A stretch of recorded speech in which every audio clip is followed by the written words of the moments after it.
బర్రెల్ని కాచుకోవడము, గొర్రెల్ని పెంచుకోవడము, చేపల్ని పట్టుకోవడము, చెప్పులు కుట్టుకోవడము వీళ్ళు వచ్చి మనకు నేర్పాలనా? జాంబవంతుడు నుంచి ఇప్పటి వరకు ఈ జాతికి ఆ విద్య తెలియదా? నువ్వు కొత్తగా ఇచ్చింది ఏందని? వీళ్ళు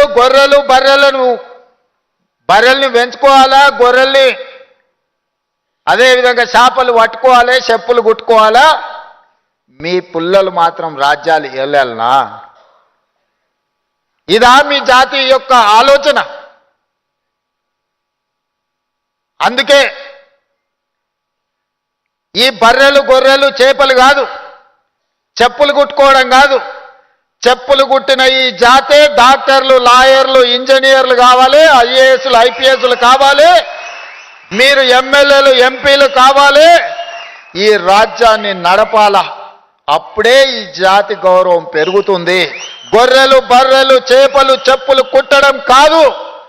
డాక్టర్లు, లాయర్లు, ఇంజనీర్లు కావాలి, ఐఏఎస్లు, ఐపీఎస్లు కావాలి, ప్రజాప్రతినిధులై ఈ తెలంగాణ పునర్నిర్మాణంలో మీరు భాగస్వాములు కావాలి. దానికోసం మీరు కష్టపడండి.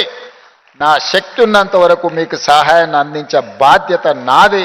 డాక్టర్ బాబాసాహెబ్ అంబేద్కర్ గారు సామాజిక న్యాయం, సమానమైన అవకాశాల గురించి ఏదైతే చెప్పిండో, తెలంగాణ రాష్ట్ర బిల్లు ఏర్పాటులో బాబు జగ్జీవన్ రామ్ గారి కూతురు మీరా కుమారి గారు ఎట్లయితే తెలంగాణ రాష్ట్రాన్ని ఏర్పాటు చేసిందో, ఆ స్ఫూర్తితో నేను పనిచేస్తాను. నేను ఎవరికి వ్యతిరేకం కాదు, అందరూ నా వాళ్ళే, నేను అందరు వాడిని. ఆ మధ్యలో ఒక ఆయన నన్ను ఏదో అన్నాడు అంటే చెప్పిన సహాయం అందించినప్పుడు దామన్న రేవంత్ మాదిగా అన్నాడని, బీసీ కులగణం చేసినప్పుడు మా మహేష్ గౌడ్ రేవంత్ గౌడ్ అన్నాడని, శ్రీహరిని మంత్రి చేస్తే రేవంత్ ముదిరాజ్ అన్నాడని, అనిల్ యాదవ్ను ఎంపీగా చేస్తే రేవంత్ యాదవ్ అన్నాడని, సిక్కులకేదో సాయం చేస్తే సర్దార్ రేవంత్ సింగ్ అన్నారని, క్రిస్టియన్స్కి ఏదో సాయం చేస్తే డేవిడ్ రేవంత్ అన్నారని, ఇతరులకు మైనారిటీలకు సహాయం చేస్తే ఒక ఆయన అసదుద్దీన్ రేవంతుద్దీన్ అన్నాడని, ఏ పేరు మీద పిలిచినా నేను ఏం బాధపడను. నేను మీ అందరు వాడిని. ఇవాళ నేను ఇంత చిన్న వయసులో తక్కువ సమయంలో శ్రీహరన్న నా మొదటి ప్రస్థానం నుంచి చూసుకుంటూనే వస్తున్నాడు. దామన్న అయితే నాకు మిత్రుడు, రాజకీయాలు లేనప్పుడు కూడా దామన్నతో నాకు పరిచయం ఉంది. చూసుకుంటూ వస్తూనే ఉన్నారు. వాళ్ళు నాకంటే ముందు చాలా పెద్ద పెద్ద హోదాలలో ఉన్నారు. జయపాల్ రెడ్డి గారు, జానారెడ్డి గారు దామన్న తండ్రికి మిత్రులు.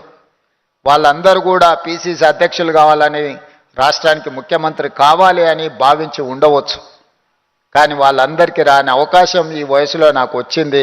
ఇది 10 మందికి ఉపయోగించడానికే తప్ప 10 మందికి సహాయం చేయడానికే, నిస్సహాయులకు సహాయం అందించడం నా బాధ్యత అని నేను భావిస్తున్నా.